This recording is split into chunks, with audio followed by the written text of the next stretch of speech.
رب صل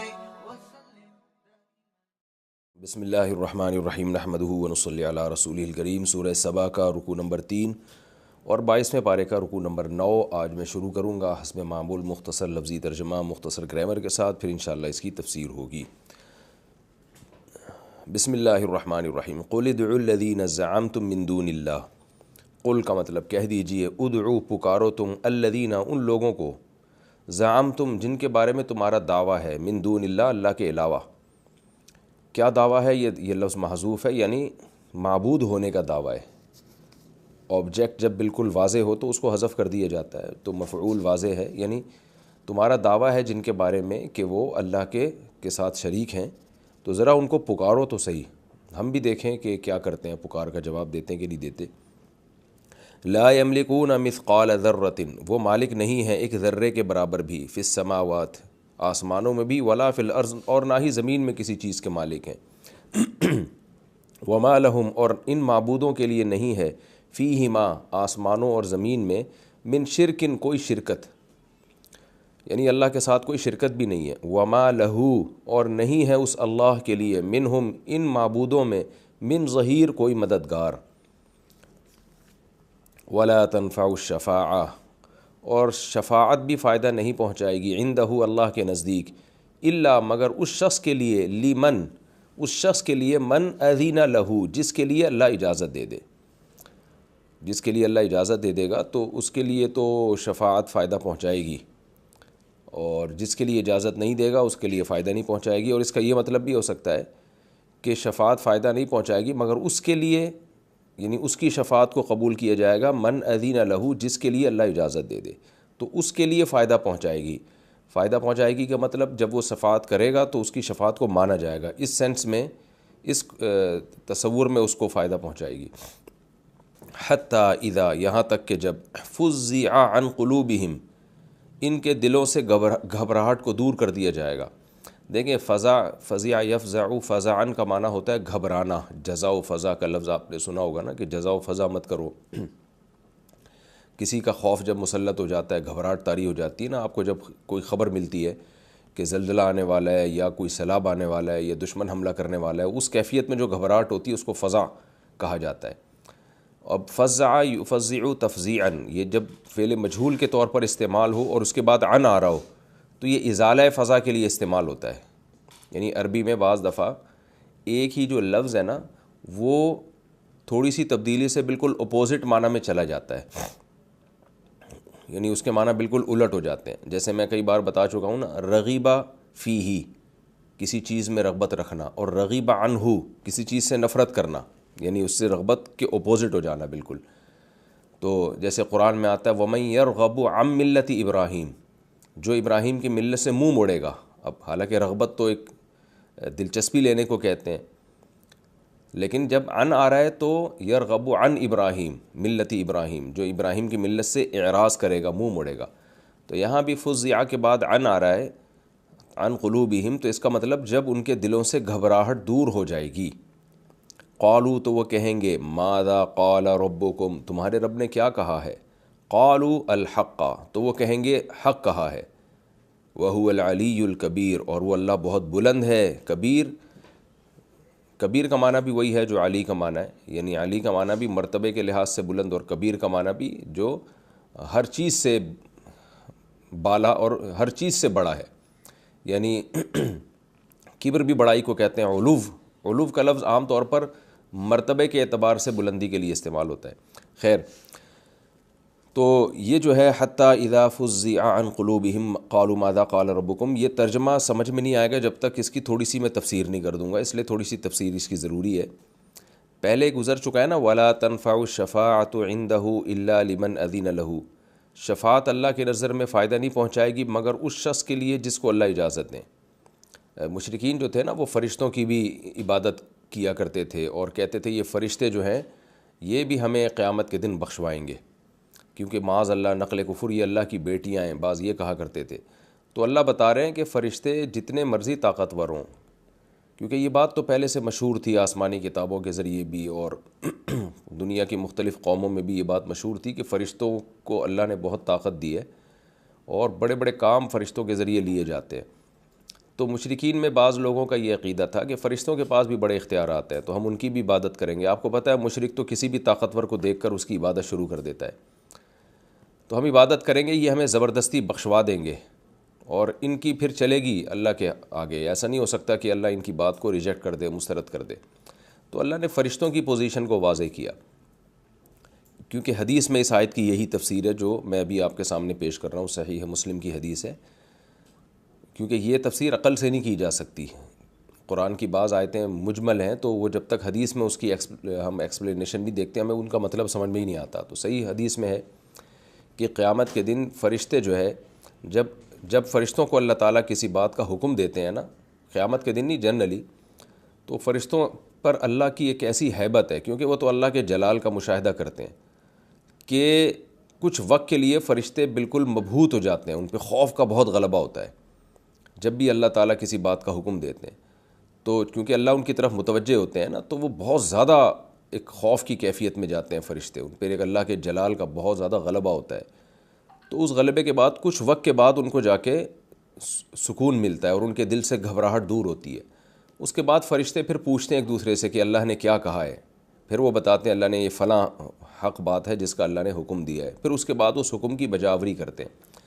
تو یہ فرشتوں کی ایک کیفیت ہے جس کو اللہ تعالیٰ بیان کر رہے ہیں کہ جن کو تم معبود سمجھتے ہو اور یہ سمجھتے ہو کہ جب یہ اللہ سے سفارش کریں گے تو ہو ہی نہیں سکتا کہ اللہ انکار کر دے، تو سفارش کرنے والوں کی تو یہ کیفیت ہے، وہ تو اتنا ڈر رہے ہیں، گھبرا رہے ہیں، تو وہ زبردستی کہاں سے اللہ پہ حاوی آ سکتے ہیں؟ تو تم یعنی کیسے بے وقوف ہو کہ جو خود کمزور ہیں اللہ کے سامنے، تم ان کو معبود بنا رہے ہو۔ تو یہ اس آیت کا مطلب ہے۔ اب دوبارہ ترجمہ کر دیتا ہوں۔ حتیٰ اذا فزع عن قلوبہم، یہاں تک کہ فرشتوں کے دلوں سے جب روب اور گھبراہٹ دور ہوتی ہے، پھر پوچھتے ہیں قالوا ماذا قال ربکم، بھائی اللہ نے کیا حکم دیا ہے؟ یعنی ہم تو ایسے مبہوت ہو گئے تھے، ہمیں تو پتہ ہی نہیں کہ کیا۔ تو پھر وہ آپس میں مل کے کہتے ہیں قالوا الحق، کہ اللہ نے حق کہا، یعنی فلاں بات کہی جو بالکل حق ہے۔ تو ظاہر ہے اللہ کا حکم تو حق ہی ہوتا ہے۔ وَهُوَ الْعَلِيُّ الْكَبِيرُ۔ تو یہ گھبراہٹ کیوں ہوتی ہے فرشتوں کو اللہ کے آرڈر کے بعد؟ کہ اللہ فرماتے ہیں وہ زبردست بلند مرتبے والا اور بہت وہ کبیر ہے، بہت بڑا ہے اللہ تعالیٰ، یعنی اس کی عظمت اور جلال ہے جس کی وجہ سے فرشتوں پہ یہ روب طاری ہوتا ہے۔ قُلْ مَن يَرْزُقُكُم مِّنَ السَّمَاوَاتِ وَالْأَرْضِ، اے نبی ان سے کہہ دیجئے کون ہے جو تمہیں آسمانوں اور زمین سے روزی دیتا ہے؟ قُلِ اللَّهُ، کہہ دیجئے اللہ ہی دیتا ہے۔ وَإِنَّا أَوْ إِيَّاكُمْ، اور بے شک ہم یا تم، لَعَلَىٰ هُدًى، یا تو ہدایت پر ہیں، أَوْ فِي ضَلَالٍ مُّبِينٍ، یا کھلی ہوئی گمراہی میں۔ ہم یا تم، یعنی ہم یا تم میں سے کوئی ایک یا تو ہدایت پر ہے یا کھلی ہوئی گمراہی پر ہے۔ قل، اے نبی کہہ دیجئے، لا تسألون، تم سے نہیں پوچھا جائے گا، عما اصل میں عن ما تھا، اجرمنا، جو جرم ہم کریں گے اس کا تم سے سوال نہیں ہوگا، ولا نسأل، اور نہ ہم سے سوال کیا جائے گا، عما تعملون، ان چیزوں کے بارے میں جو تم عمل کر رہے ہو۔ قل، کہہ دیجئے، یجمع بیننا ربنا، ہمارا رب ہمارے درمیان جمع کرے گا، یعنی ہمیں جمع کرے گا۔ ثم یفتح بیننا بالحق، اور پھر فیصلہ کرے گا ہمارے درمیان حق کے ساتھ۔ وہو الفتاح، اور وہ بہترین فیصلہ کرنے والا ہے۔ فتاح صیغہ مبالغہ ہے، العلیم، جاننے والا بھی ہے۔ قل، اے نبی کہہ دیجئے، ارونی، ارونی کئی بار قرآن میں آ چکا ہے، اصل میں تھا ارئیونی، اکریمونی کی طرح، تو اس میں حمزہ اور واو آ رہا ہے نا، حمزہ اور یا، تو میں نے بتایا تھا شروع کے 8 لیکچرز میں کہ حمزہ اور یا یہ چینج ہوتے رہتے ہیں، تو ارئیو سے بنا دیا ارو۔ ارونی الذین، اے نبی ان سے کہہ دیجئے کہ تم دکھاؤ تو صحیح مجھے وہ لوگ، الحق تم بھی، جو تم نے اللہ کے ساتھ لاحق کر دیے، ملا دیے، شرکاء، بطور شرکاء کے۔ کلا، ہرگز نہیں دکھا سکتے، یعنی حقیقت میں کوئی بھی نہیں دکھا سکتے۔ بل هو اللہ العزیز، بلکہ وہ اللہ تو زبردست غالب ہے، الحکیم، اور حکمت والا ہے۔ وما ارسلناک، اور ہم نے نہیں بھیجا آپ کو، الا، مگر، کافۃ للناس، تمام کے تمام انسانوں کے لیے۔ کافہ یعنی یہ پہلے بھی اس کو میں بیان کر چکا ہوں، لوگوں میں کافہ سب کے لیے، بشیرن، خوشخبری والا بنا کر، ونذیرن، اور ڈرانے والا بنا کر، ولیکن اکثر الناس لا یعلمون، لیکن لوگوں میں اکثر لوگ یہ بات نہیں جانتے۔ وَيَقُولُونَ مَتَىٰ هَٰذَا الْوَعْدُ، اور یہ ایک ہی سوال پوچھتے ہیں کہ کب یہ وعدہ یعنی قیامت قائم ہوگی، ان کنتم صادقین، اگر تم اپنے دعوے میں سچے ہو۔ قل کہہ دیجئے، لکم تمہارے لیے ہے، میعاد یومن ایک خاص دن کا وعدہ، میعاد مقررہ وعدے کو کہتے ہیں، یعنی خاص دن کا مقررہ وقت کا وعدہ ہے، لا تستأخرون تم نہیں تاخیر کر سکو گے عنہ اس ٹائم سے، ساعتن ایک گھڑی بھی، یعنی اس سے آگے بھی نہیں جا سکتے، ولا تستقدمون اور نہ اس سے پیچھے آ سکتے ہو، یعنی ایسا بھی نہیں ہو سکتا کہ تمہارے لیے جو ہم نے وعدہ کیا ہے نا، یہاں قیامت سے مراد شاید موت ہے، کہ جو ہم نے تم سے وعدہ کیا ہے اس سے ایک گھڑی بھی تم آگے پیچھے نہیں ہو سکتے، یعنی خاص دن کا وعدہ ہے جس سے نہ تم آگے ہٹ سکتے ہو نہ پیچھے جا سکتے ہو، مراد اس سے قیامت ہی ہے چونکہ پیچھے قیامت کا تذکرہ چل رہا ہے۔ یہ ہمارا رکوع کا ترجمہ ہو گیا، اب ہم اس کی تفسیر کی طرف چلتے ہیں۔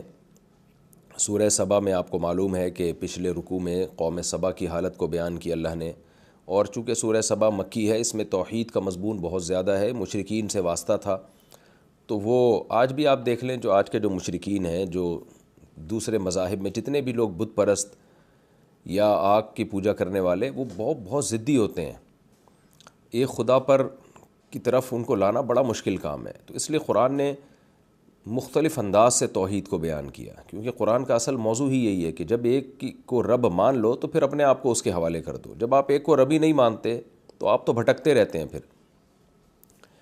تو اللہ تعالیٰ فرماتے ہیں کہ قُلِ ادْعُوا الَّذِينَ زَعَمْتُم مِّن دُونِ اللَّهِ، کیونکہ مشرکین جو اللہ کی نافرمانی کر رہے تھے نا، وہ یہی نافرمانی تھی، بت پرستی۔ تو اللہ نے داؤد علیہ السلام کا واقعہ بتایا، قوم سبا کا واقعہ بتایا کہ داؤد علیہ السلام نے اللہ کی شکر گزاری کی، کیسے نوازا، قوم سبا نے ناشکری کی، کیسے اللہ نے تباہ کیا۔ تو مشرکین کو کہا جا رہا ہے تم بھی اللہ کی فرما برداری کرو، اور فرما برداری میں تمہارے لیے سب سے اہم حکم کیا ہے؟ توحید۔ تو توحید پر آ جاؤ، اس کے عقلی دلائل دیے جا رہے ہیں، اور مختلف طریقوں سے ان کو سمجھایا جا رہا ہے کہ ایک ہی خدا ہے جو عبادت کے قائل ہے۔ قل اے نبی کہہ دیجئے، ادعوا الذین زعمتم، تم پکارو ذرا ان لوگوں کو جن کے بارے میں تمہارا گمان ہے یا تم دعوے کرتے ہو کہ وہ معبود ہیں اللہ کے سوا، من دون اللہ، تو ذرا پکارو تو صحیح۔ دیکھیں جب بھی ہم کسی کو موٹیویٹ کرتے ہیں نا، کسی کو سیدھے راستے پہ لانا چاہتے ہیں، تو کسی کو سیدھے راستے پہ لانے کا ایک طریقہ یہ بھی ہوتا ہے کہ بھئی تو یہ کہہ رہا تھا کہ یہ تیرے لیے بہت کام جیسے کسی بندے سے بڑے تعلقات ہوں، جھوٹ بول رہا ہو کہ میرے جو ہے نا گورنمنٹ میں فلاں پولیس والے سے ایسے تعلقات ہیں اور فلاں تو میری بات سنتا ہے، تو آپ اس کو نیچا دکھانے کے لیے کہ تم جھوٹ بول رہے ہو، آپ اسے کیا کہتے ہیں؟ ملا ذرا فون، دیکھتے ہیں تیرا فون بھی اٹھاتا ہے کہ نہیں اٹھاتا۔ یہ کہتے ہیں نا ہم کہ یار ذرا ملا نا، میرے سامنے بھی تو ملا جو بھڑکیاں مارتا رہتا ہے، اب دیکھوں تیرے کتنے تعلقات ہیں۔ تو اللہ تعالیٰ بھی مشرکین کو قرآن میں جگہ جگہ وقتاً فوقتاً اس طرح سے عار دلاتے ہیں کہ تم جن بتوں کو پکارتے ہو نا، ذرا ہمارے سامنے پکارو نا، دیکھیں ہم کیا تمہاری کون سی بگڑی بناتے ہیں، کیا کرتے ہیں یہ۔ قل کہہ دیجئے، ادعوا الذین، پکارو ذرا تم ان لوگوں کو جن کے بارے میں تمہارا گمان ہے کہ یہ اللہ کے سوا معبود ہیں، تو اللہ کے سوا ان کو پکارو، لا یملکون مثقال ذرہ، یہ پکار کا جواب تو کیا دیتے؟ یہ تو آسمان اور زمین میں ذرے کے مالک بھی نہیں ہیں، جو ذرہ کا مالک بھی نہیں ہے اس کے پاس اختیارات کہاں سے آ گئے؟ اختیار کے لیے پہلے ملکیت کا ہونا ضروری ہے نا، آپ اپنی ملکیت پہ تو چیزیں اختیارات جتا سکتے ہیں، جو چیز آپ کے کنٹرول میں ہی نہیں ہے، تو یہ تو بت خود تمہارے کنٹرول میں ہے، نہ یہ کہ تم ان کے کنٹرول میں ہو۔ وما لہم فیہما من شرک، نہ تو یہ کسی چیز کے مالک ہیں، اور نہ فیہما، ان آسمانوں اور زمین میں ان کے لیے کوئی شرکت ہے، ایسا بھی نہیں ہے کہ مالک تو نہیں ہو لیکن یہ کہ پارٹنر ہوں، یعنی آدھے مالک یہ آدھا، یعنی یہ ہر چیز میں کچھ اللہ مالک ہے، کچھ یہ تھوڑے سے بت جو ہیں تمہارے ان کی بھی کچھ ملکیت ہے، تو شرکت بھی نہیں ہے۔ اور یہاں شرکت سے مراد تخلیق میں شرکت بھی ہو سکتی ہے کہ آسمان اور زمین کے بنانے میں بھی ان کی شرکت نہیں ہے۔ وما لہ منہم من ظہیر، ایک تیسرا درجہ یہ رہ گیا کہ بعض دفعہ نہ آپ اس کے پراپر مالک ہوتے ہیں، نہ پارٹنرشپ پہ مالک ہوتے ہیں، لیکن آپ نے مدد کی ہوتی ہے اصل مالک کی، کہ آپ مالک جب وہ چیز خرید رہا تھا تو سیل پرچیزنگ میں آپ نے مدد کر دی، یا جب وہ کوئی چیز بنا رہا تھا تو بنانے میں آپ نے اس کی مدد کر دی۔ تو اللہ کہتے ہیں وما لہ منہم من ظہیر، یہ تمہارے جو معبود ہیں ان میں سے کوئی اللہ کا مددگار بھی نہیں ہے. یہ تو تھے ہی، یہ تو بنے ہی اب ہیں، اور کائنات تو کب سے بنی ہوئی ہے، یہ تو اب کی پیدائش ہے. کوئی جو ہے 100 سال پہلے بنا ہے، کوئی 50 سال پہلے بنا ہے، اور کوئی 1 سال پہلے بنا ہے، اور کوئی ابھی جو ہے وہ فیکٹری اور بھٹی میں بن کے تیار ہو رہا ہے. اور کسی کا پروجیکٹ یہ ہے کہ بھئی وہ اگلے سال، یعنی ابھی آرڈر گیا ہوا اس کے بننے کا، تو وہ اگلے سال بن کے تیار ہوگا. تو کوئی شرکت بھی نہیں ہے. دیکھیں کتنی واضح آیتیں ہیں، لیکن جس نے شرک نہیں چھوڑنا وہ پھر بھی لگا ہوا ہے شرک میں. اس سے پتہ چلتا ہے انسان سے بڑا ڈھیٹ جو ہے نا اس دنیا میں کوئی پیدا ہوا نہیں ہے. اور اللہ نے صحیح کہا ہے کہ انسانوں میں جو اکثریت ہے نا وہ ناشکری ہوگی، اور وہ جہنم کا ایندھن بنے گی. اللہ ہم سب کو بچا کے رکھے. وَلَا تَنْفَعُ الشَّفَاعَةُ عِنْدَهُ إِلَّا لِمَنْ أَذِنَ لَهُ. ایک بات رہ گئی. مشرکین ان تینوں باتوں میں سے کسی بات کا جواب نہیں دے سکتے تھے. یہ بھی مانتے تھے ملکیت بھی نہیں ہے، یہ بھی مانتے تھے کہ شرکت بھی نہیں ہے، پارٹنرشپ بھی نہیں ہے، یہ بھی مانتے ہیں کہ انہوں نے اللہ کے ساتھ کائنات کو بنانے میں کوئی تعاون بھی نہیں کیا. ایک چیز ان کی سوئی اٹکتی تھی ایک جگہ آ کے کہ بھائی چلو یہ کچھ بھی نہیں ہے، لیکن اتنی بات تو ہے نا کہ اللہ نے، جیسے آج ہندو کہتے ہیں کہ جو اصل بھگوان ہے اس کی روح ان بتوں میں آئی ہوئی ہے، جو ہے وہ اس کی روح آئی ہوئی ہے ان کے اندر. ہم جب ان کی عبادت کریں گے تو پھر یہ جو ہے خوش ہو کے ہمارا پیغام بھگوان تک پہنچائیں گے، اور پھر بھگوان ان کی بات کو رد نہیں کرے گا. اس طرح کے کانسیپٹ آج بھی ہیں، پہلے بھی تھے. تو مشرکین میں اسی سے ملتا جلتا کانسیپٹ یہ تھا کہ یہ نیک لوگوں کے مورتیاں ہیں، نیک لوگوں کے مجسمے ہیں، تو ہم جب ان کی عبادت کریں گے تو اللہ خوش ہوگا، کیونکہ اپنے محبوب بندوں کی عبادت سے اللہ خوش ہوتا ہے. جب خوش ہوگا تو پھر یہ ہمیں بچا لیں گے قیامت کے دن. اور یہ جو ہے جو کہیں گے اللہ رد نہیں کر سکتا ان کی بات. جیسے بادشاہ کے کوئی خاص وزراء ہوتے ہیں نا، آپ کو پتہ ہوتا ہے بھائی وہ تو بادشاہ کی بات کو ریجیکٹ ہی نہیں کر سکتے. تو اس لیے ہم عبادت کر رہے ہیں. ہمیں پتہ ہے یہ عبادت کے قابل نہیں ہے، لیکن عبادت کرنے سے یہ خوش ہوں گے تو قیامت کے دن ہمیں بچا لیں گے. جیسے جاہل پیروں کے بارے میں آج کل ہے نا کہ شریعت کو آپ نے فالو کرنا نہیں ہے، بس پیر صاحب سے آپ بیعت ہو گئے تو بس یہ مرشد جو ہے ہمیں قیامت کے دن بچا لے گا. حالانکہ آپ نہ اللہ کے فرائض واجبات پورے کر رہے ہیں، نہ شرعی احکام کو پورے کر رہے ہیں، تو بس یہ پیر صاحب ہمیں بچا لیں گے.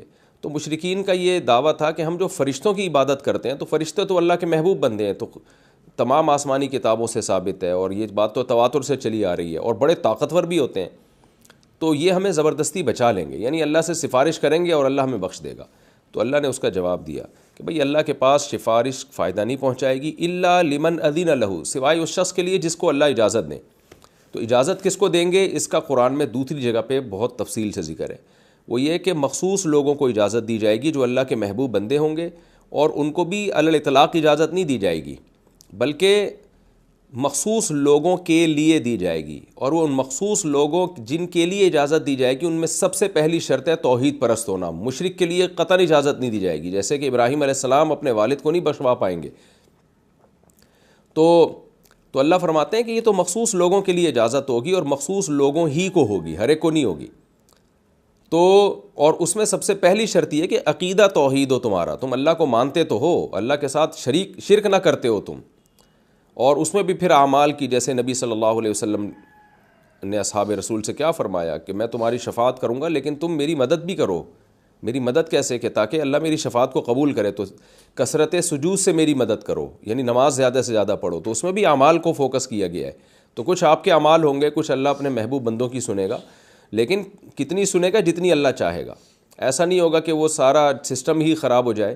مثال کے طور پر اگر اللہ یہ قانون بنا دیتا کہ میرے پیغمبر جس کی بھی سفارش کریں گے سب کی سفارش میں قبول کروں گا، تو ظاہر ہے پیغمبروں کے دل میں تو پھر یہ جذبہ ہوگا پوری امت ہی جنت میں چلی جائے. تو پھر تو پوری امت جنت میں جائے گی. پھر جو نیک لوگ ہیں ان کو یہ اشکال نہیں ہوگا کہ اللہ جب سب نے ہی جنت میں جانا تھا تو ہم نے جو تیری خاطر قربانیاں دیں، میدان جنگ میں لڑے، جہاد کیا، ہم نے زکاتیں دی، فطرانے دیے، اور ہم نے روزے رکھے، اور ماں باپ کی قدموں میں جنت تلاش کی، اور کیا کچھ ہم نے کیا ہے. تو اگر ایسے ہی بخشنا ہی تھا سب کو ایک ہی دفعہ میں، تو ہم یہ تکلف کی ہمیں کیا ضرورت تھی. تو یہ تو پورا نظام جو ہے وہ برباد ہو جائے گا. تو اللہ تعالیٰ نے اس میں بہت بیلنس رکھا ہے. یعنی ایسا نہیں ہے کہ جو چاہے سفارش کرے اور جس کی چاہے کر دے، نہ. تو دوسری طرف بیلنس یہ رکھا کہ یہ بھی نہیں کہ سفارش قطعاً سنے گا ہی نہیں اللہ، اس لیے کہ اللہ تعالیٰ رحمان ہے، رحیم ہے. اور جو نیک لوگ ہیں، جو بزرگان دین ہیں، جن کے اندر جذبہ ہے کہ ہم جو ہے انسانیت کو جہنم سے نکالیں، تو اللہ ان کے جذبے کی بھی قدر کرے گا. اور جیسے حدیث میں آتا ہے نا شہید بہت سارے لوگوں کی جو ہے وہ شفاعت کرے گا، علماء بہت سے لوگوں کی شفاعت کریں گے، تو ان کو بھی اللہ ایک مقام دینا چاہتے ہیں کہ بھئی تمہارے ذریعے سے میں بہت سے لوگوں کو بخشنا چاہتا ہوں تاکہ تمہاری بھی ایک ویلیو بڑھ جائے۔ سب سے زیادہ شفاعت تو سید الانبیاء محمد صلی اللہ علیہ وسلم کریں گے، تو جس سے کیا ہوگا، امت کے دل میں آپ سے محبت پیدا ہوگی کہ دیکھیں ہمیں تو سزا بنتی تھی لیکن سید الانبیاء صلی اللہ علیہ وسلم نے ہمارے لیے سفارش کی ہے۔ تو یہ کچھ حکمتیں ہیں، تو اللہ کہتے ہیں وہ محدود ہوگی، محدود لوگوں کے لیے ہوگی، تو لامحدود کچھ بھی نہیں ہے۔ اور مشرک کے لیے تو ہے ہی نہیں، وہ مشرک کے لیے تو کسی کی سفارش نہیں سنی جائے گی، نہ قبول کی جائے گی۔ تو اس لیے اللہ فرماتے ہیں وَلَا تَنفَعُ الشَّفَاعَةُ عِندَهُ إِلَّا لِمَنْ أَذِنَ لَهُ، شفاعت فائدہ نہیں پہنچائے گی مگر اس کے لیے جس کے لیے اللہ اجازت دیں۔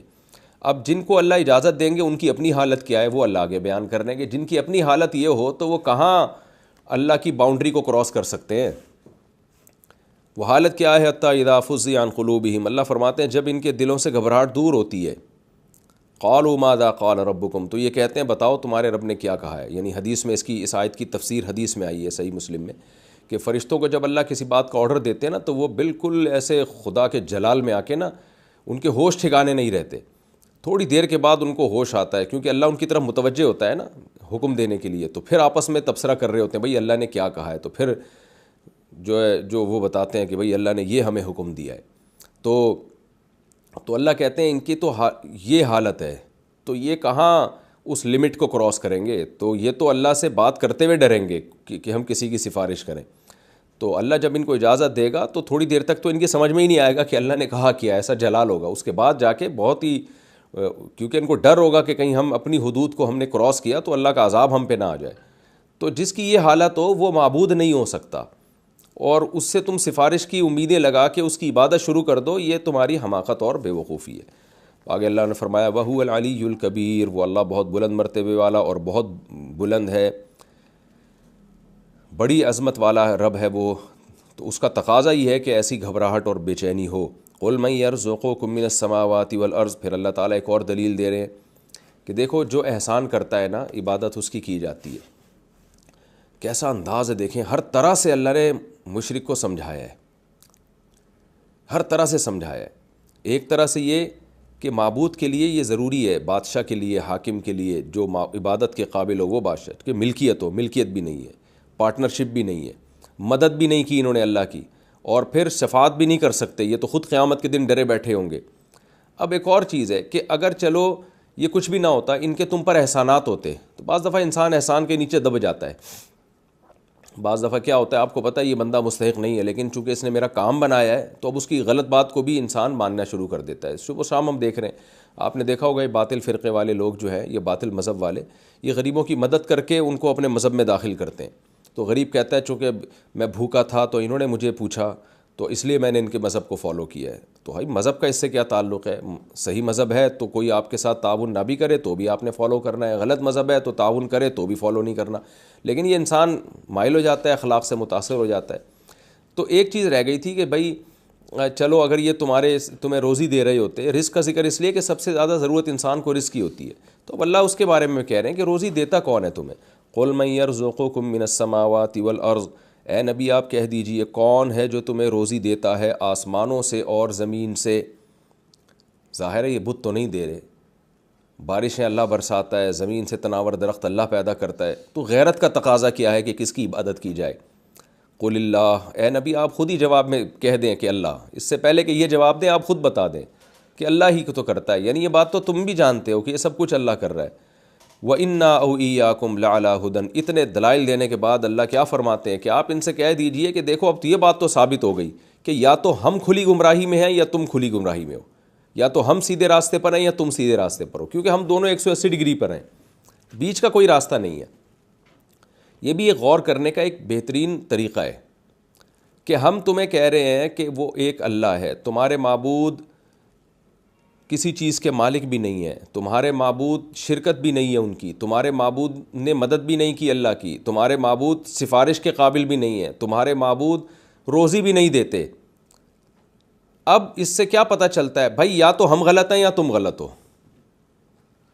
تو یہ ایک ایسا طریقہ ہے کسی کو سمجھانے کا کہ سامنے والے کو بہت زیادہ اپیل کرتا ہے کہ بھائی اب دیکھ لو یا تو ہم بہت بڑی گمراہی میں ہیں یا یہ.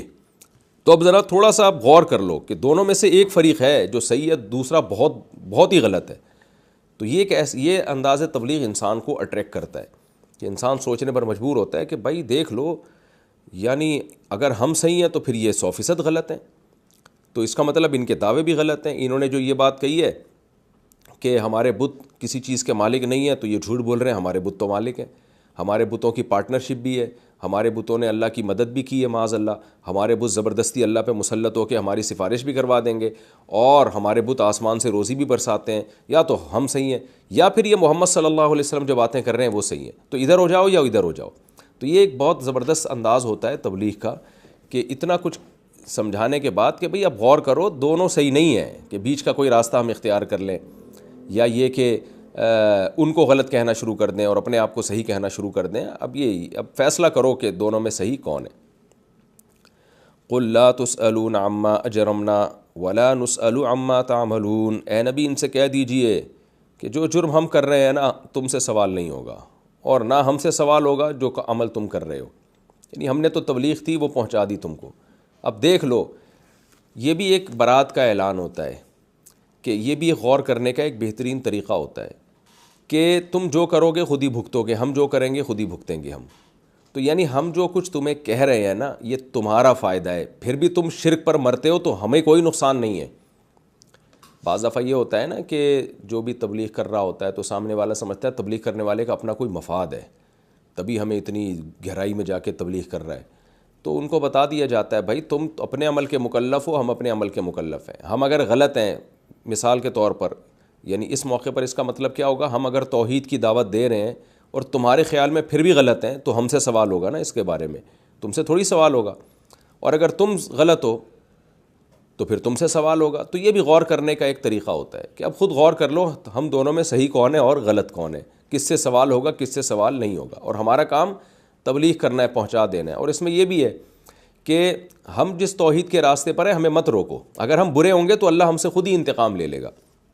یعنی ہم تمہارے دین کے ساتھ کمپرومائز نہیں کریں گے. ان کو مایوس کرنا بھی مقصد ہے, کیونکہ مشرکین کے 2 جرم تھے. صرف یہ جرم نہیں تھا کہ بت پرست تھے, بلکہ مسلمانوں کو بھی بت پرستی پر مجبور کرتے تھے اور کہتے تھے انہوں نے باپ دادا کے دین کو چھوڑ دیا ہے. تو ان کو بھی یہ کہا جا رہا ہے کہ بھئی اگر ہم نے چھوڑ کر جرم کیا ہے تو اللہ انتقام لے گا نا, جیسے کیونکہ بہت سے مشرکین حساب و کتاب کو مانتے بھی تھے. تو ان کو یہ کہا جا رہا ہے کہ حساب کتاب لے گا نا اللہ تعالیٰ ہم سے, تو تم ہمیں تو توحید پر چلنے دو, تو تم ہم پہ زبردستی کیوں کرتے ہو. آگے اللہ تعالیٰ فرماتے ہیں وَهُوَ الْفَتَّاحُ وَلَا نُسْأَلُ عَمَّا تَعْمَلُونَ قُلْ يَجْمَعُ بَيْنَنَا رَبُّنَا, اے نبی ان سے کہہ دیجئے کہ ہمارا رب ہمیں جمع کرے گا. ثُمَّ يَفْتَحُ بَيْنَنَا بِالْحَقِّ, پھر وہ حق کے ساتھ فیصلہ کر دے گا. یعنی وہ آخرت میں تو پریکٹیکلی فیصلہ ہو جائے گا. لہذا تم ہمیں شرک پر مجبور نہ کرو, اگر ہم برے ہوں گے تو اللہ خود ہی انتقام لے لے گا. دوسرا مطلب اس کا یہ بھی ہے کہ آج تم بات نہیں مان رہے, لیکن قیامت کے دن اللہ 2 اور 2 4 کی طرف فیصلہ کر دے گا, اور اس وقت فیصلہ کرنا پھر فائدہ نہیں پہنچائے گا. وَهُوَ الْفَتَّاحُ الْعَلِيمُ, وہ زبردست فیصلہ کرنے والا اور علم کرنے والا ہے اور جاننے والا ہے. قُلْ أَرُونِيَ الَّذِينَ أَلْحَقْتُمْ بِهِ شُرَكَاءَ كَلَّا. اب اسی مضمون کو اللہ نے ایک اور انداز سے گویا کہ ختم کیا ہے. وہ جو پوری دلائل شروع کیے تھے نا ان کی, نہ یہ کسی چیز کے مالک ہیں نہ پارٹنرشپ ہے, وہ پوری ڈیٹیل جو اللہ نے بیان کی. اب اللہ آخر میں ان کو کہہ رہے ہیں ارونی, تم اب مجھے دکھاؤ, الحق تم بھی, جن کو تم نے اللہ کے ساتھ شریک کر رکھا ہے, شرکاء بطور شریک کے, یعنی شریک کے طور پر جن کو تم نے اللہ کے ساتھ شریک کر رکھا ہے. اب اس پوری تفصیل کو سننے کے بعد اب مجھے ان کی حالت دکھاؤ. کلا, ہرگز ایسا نہیں ہے, یعنی تم نہیں دکھا سکتے. کوئی ایک معبود ایسا نہیں دکھا سکتے جو دیکھنے میں لگے کہ یہ اللہ کا پارٹنر ہے, یہ اللہ کے ساتھ شریک ہے. بل هو اللہ, بلکہ وہ اللہ العزیز, ہر چیز پر غالب ہے, الحکیم, حکمت والا ہے. حکمت کی وجہ سے اتنی غلط باتوں پہ بھی تمہیں ابھی سزا نہیں دے رہا, یہ اس کی حکمت ہے. کیوں؟ حکمت کا تقاضا ہے کہ دنیا دار الامتحان ہے. وما ارسلناک الا کافۃ للناس بشیرا ونذیرا. لوگ سن سکتے تھے, آج ہندو بھی قرآن پڑھتے ہوں گے, سکھ بھی قرآن پڑھتے ہوں گے, بدھسٹ بھی قرآن پڑھتے ہوں گے, تو ان آیتوں کو سن کے شاید وہ سمجھ بیٹھے ہیں غلط فہمی میں کہ بھی یہ تو مشرکین مکہ کی بات ہے نا, یہ تو عرب میں اللہ چاہتا تھا کہ توحید کا نظام آ جائے تو ان کو بتوں سے روکا. تو اللہ کہتے ہیں نا نا نا نا نا، یہ محمد صلی اللہ علیہ وسلم وہ پیغمبر ہے جو ساری دنیا کے سارے انسانوں کے لیے ہے. تو یہ قرآن کی دعوت مشرکین مکہ کے لیے نہیں ہے، قیامت تک آنے والے تمام جنات اور انسانوں کے لیے یہ دعوت ہے. قل ارونی الذین الحقتم به، اے نبی ان سے ہاں، وما ارسلناک الا کافۃ للناس، ہم نے نہیں بھیجا آپ کو مگر تمام انسانوں کے لیے. دیکھیں اللہ للناس بھی کہہ سکتا تھا، کافہ کا مطلب مبالغہ پیدا کرنا ہے. کوئی ایک بشر بھی ایسا نہیں ہے، مرد اور عورت میں اور اس وقت میں اور قیامت تک آنے والے انسانوں میں، جس کی طرف محمد صلی اللہ علیہ وسلم کو نبی بنا کے نہ بھیجا گیا ہو. بشیرن و نذیرا، اور کام کیا ہے آپ کا؟ خوشخبری دینا اور ڈرانا، کہ بھئی جو مانے گا اللہ کی اس کے لیے خوشخبریاں ہیں، جو نہیں مانے گا اس کے لیے عذاب ہے. وَلَكِنَّ أَكْثَرَ النَّاسِ لَا يَعْلَمُونَ، لیکن اکثر لوگ یہ بات نہیں جانتے، اور نہ جاننے میں ضد اور ہر دھرمی کی وجہ سے نہیں جانتے، اس کی تحقیق کی کوشش نہیں کرتے ہیں.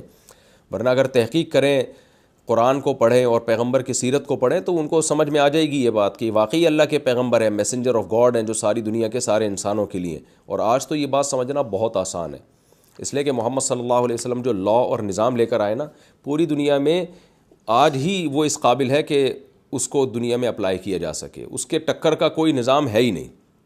باقی نظاموں نے دیکھو نا ہومو سیکسولیٹی کو عام کر دیا، یہ ایک ہی جرم ان نظاموں کے ناکام ہونے کے لیے کافی ہے، اور آگے جا کے پتہ نہیں کیا کیا کرنے والے ہیں یہ لوگ. تو جس نظام نے ہومو سیکسولیٹی کو پروموٹ کیا ہو وہ کیا اس کو کیا آپ فالو کر سکتے ہیں؟ اور یہ نتیجہ نکلنا تھا، آج نہیں تو کل نکلنا تھا، اور آگے بھی بہت کچھ ہونے والا ہے. آپ دیکھیں کیا کیا ہوتا ہے. وَيَقُولُونَ مَتَىٰ هَٰذَا الْوَعْدُ إِن كُنتُمْ صَادِقِينَ، جب نبی کہتے ہیں نا کہ بشیرن و نذیرا، ڈرانے والے ہیں اور خوشخبری دینے والے، تو یہ کب ہوگا بھائی؟ دنیا میں تو ہم دیکھتے ہیں بعض دفعہ اہل حق پستے چلے جاتے ہیں. ایک ہندو کے کمنٹس تھے کسی بیان پہ میرے کہ اگر اسلام سچا مذہب ہوتا تو مسلمان ترقی یافتہ کیوں نہیں ہے پھر؟ تو مادی ترقی کو حق اور باطل کا معیار سمجھ لیا آج لوگوں نے. تو اس لیے اللہ نے کیا فرمایا کہ یہ دنیا دارالامتحان ہے. یہاں بعض دفعہ جو اچھے لوگ ہیں وہ پس جاتے ہیں، وہ ترقی نہیں کر پاتے. بعض دفعہ برا آدمی اوپر چلا جاتا ہے. تو اس لیے اللہ نے کیا فرمایا کہ بشیرن و نذیرن، ڈرانے والے، خوشخبری دینے والے اور بتانے والے کہ قیامت آئے گی. تو لہذا یہ فوراً پوچھتے ہیں متیٰ ھذا الوعد ان کنتم صادقین، کب آئے گی بھائی اگر تم دعوے میں سچے ہو؟ قل لکم میعاد یوم، اے نبی ان سے کہہ دیجئے تمہارے لیے خاص دن کا وعدہ ہے. لا تستأخرون عنہ ساعۃ، اس سے نہ ایک منٹ بھی پیچھے ہٹ سکتے ہو اور نہ آگے جا سکتے ہو. یعنی ایسا نہیں ہو سکتا جس دن وہ آئے گی. تو یہ ایک محاورے کے طور پر یہ لفظ استعمال ہوتا ہے کہ نہ اپنے ٹائم سے پہلے آئے گی نہ اپنے ٹائم کے بعد آئے گی.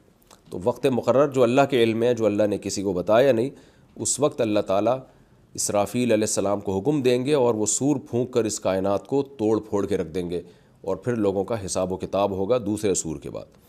یہ الحمدللہ ہمارا رکوع یہ بھی کمپلیٹ ہو گیا، اور اب ہم اگلے رکوع کی طرف چلتے ہیں، یعنی سورہ سبا کا رکوع نمبر 4 اور 22ویں پارے کا رکوع نمبر 10. حسب معمول اس کا مختصر لفظی ترجمہ مختصر گرامر کے ساتھ، پھر انشاءاللہ اس کی تفسیر ہوگی. بسم اللہ الرحمن الرحیم. وقال الذین کفروا، اور کہا ان لوگوں نے جو کافر ہیں، لن نؤمن بہذا القرآن، ہم اس قرآن پر ہرگز ایمان نہیں لائیں گے، ولا بالذی، اور نہ اس کتاب پر بین یدیہ جو اس سے پہلے ہے. یہاں کتاب الذی مفرد کا صیغہ ہے مگر تمام کتابیں مراد ہیں، یعنی نفس کتاب جو بھی کتابیں گزری اس جنس مراد ہے، یعنی جتنی بھی آسمانی کتابیں پہلے گزری ہیں ہم کسی پر بھی ایمان نہیں لائیں گے. اللہ کہتے ہیں وَلَوْ تَرَىٰ، اے مخاطب اگر تو دیکھ لے، اِذِ الظَّالِمُونَ، جب ظالم لوگ، موقوفون عند ربہم، اپنے رب کے پاس کھڑے ہوئے ہوں گے. کاش تو وہ منظر دیکھ لے. یرجع بعضهم الی بعض القول، ان میں سے بعض کی طرف اپنی بات کو لوٹا رہے ہوں گے، یعنی تکرار ہو رہا ہوگا، بحث مباحثہ ہو رہا ہوگا ان ظالموں کا آپس میں. وہ کیا بحث مباحثہ ہوگا؟ یقول الذین استضعفوا، وہ لوگ کہیں گے جو استضعفوا، جن کو کمزور سمجھا جاتا تھا، یعنی جو ماتحت لوگ تھے. کن سے کہیں گے؟ للذین استکبروا، ان لوگوں سے کہیں گے جو متکبر تھے، بڑے لوگ، قوم کے سردار لوگ. تو قوم کے جو غریب طبقہ اور ماتحت طبقہ ہے وہ اپنے بڑوں سے کہہ رہا ہوگا لولا انتم، اگر تم لوگ نہ ہوتے، لکننا، لام تاکید کے لیے، کننا مؤمنین، ہم مومن ہوتے، تمہاری وجہ سے ہم کافر ہیں. قال الذین استکبروا، تو متکبر لوگ کہیں گے للذین استضعفوا، ان لوگوں سے جو کمزور ہیں ان سے کیا کہیں گے، نحن صددناکم، صد یصد، صدد یسدد تھا اصل میں، اس کا معنی روکنا، یصدون عن سبیل اللہ ہے نا قرآن میں جگہ جگہ، نحن صددناکم عن الہدی، کیا ہم نے تم کو ہدایت سے روکا تھا، بعد اذ جاءکم، جب کہ وہ تمہارے پاس آ چکی تھی، بل کنتم مجرمین، بلکہ تم ہی مجرم تھے، یعنی ہم نے نہیں روکا تھا، تم خود مجرم ہو۔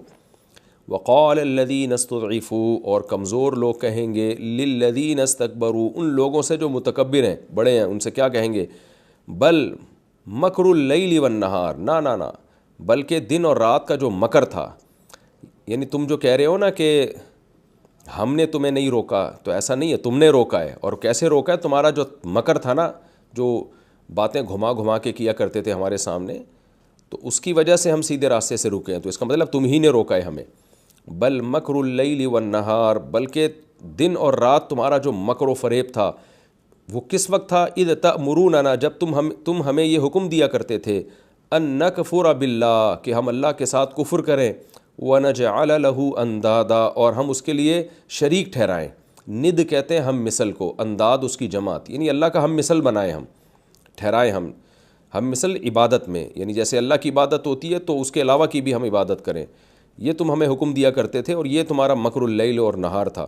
وَأَسَرُّ النَّدَامَةَ، اسر یسر اسرارن، چھپانا، اکرمو کی طرح، اسررو تھا اصل میں، وَأَسَرُّ النَّدَامَةَ، اور یہ سب کے سب، یعنی جو بڑے ہیں اور چھوٹے ہیں، یہ سب ندامت کو چھپائیں گے۔ ندامت سے کیا مراد ہے، دل میں تو ذلیل ہو رہے ہوں گے، نادم ہو رہے ہوں گے کہ اصل میں نہ انہوں نے زبردستی کی نہ ہم نے، بلکہ اصل بات یہ ہے کہ ہم بھی مجرم وہ بھی مجرم، لیکن ایک دوسرے پہ ڈال رہے ہوں گے، لیکن شرمندہ دونوں ہی ہوں گے، تو اس شرمندگی کو ایک دوسرے سے چھپا رہے ہوں گے۔ کب، لما رأوا العذاب، جب یہ عذاب کو دیکھیں گے، وجعلنا الاغلال فی اعناق الذین کفروا، اور ہم بیڑیاں ڈال دیں گے ان کی گردنوں میں جو کافر ہیں، ان کی گردنوں میں ہم اغلال یعنی بیڑیاں ڈال دیں گے، طوق ڈال دیں گے۔ هل یجزون الا ما كانوا يعملون، نہیں بدلہ دیا ان کو مگر ان اعمال کا جو یہ کیا کرتے تھے۔ وما ارسلنا فی قریۃ من نذیر، اور نہیں بھیجا ہم نے کسی بستی میں کوئی ڈرانے والا، الا مگر یہ ہوا، کیا ہوا، قال مترفوها، اطرف یطرف، اطرافن کا معنی اترانا بھی ہوتا ہے، مترف جن کو خوشحال یعنی خوش عیشی دی گئی ہو، دولت دی گئی ہو جس سے وہ اترانے لگیں، تو اس سے اس کا ترجمہ کیا گیا جو مالدار اترانے والے متکبر جو مالدار لوگ تھے وہ کیا کہنے لگے، انا بما ارسلتم به کافرون، بے شک ہم اس پیغام کو، ارسلتم به، جس پیغام کو دے کے تمہیں بھیجا گیا ہے، کافرون، ہم اس کا انکار کرتے ہیں۔ وقالوا، اور کہتے تھے، نحن اکثر اموالا، ہم زیادہ ہیں مال کے اعتبار سے بھی، واولادا، اور اولاد کے اعتبار سے بھی، یعنی ہمارے پاس تو تم سے زیادہ مال اور اولاد ہے، وما نحن بمعذبین، اور ہم ایسے نہیں ہیں کہ ہمیں عذاب دے دیا جائے۔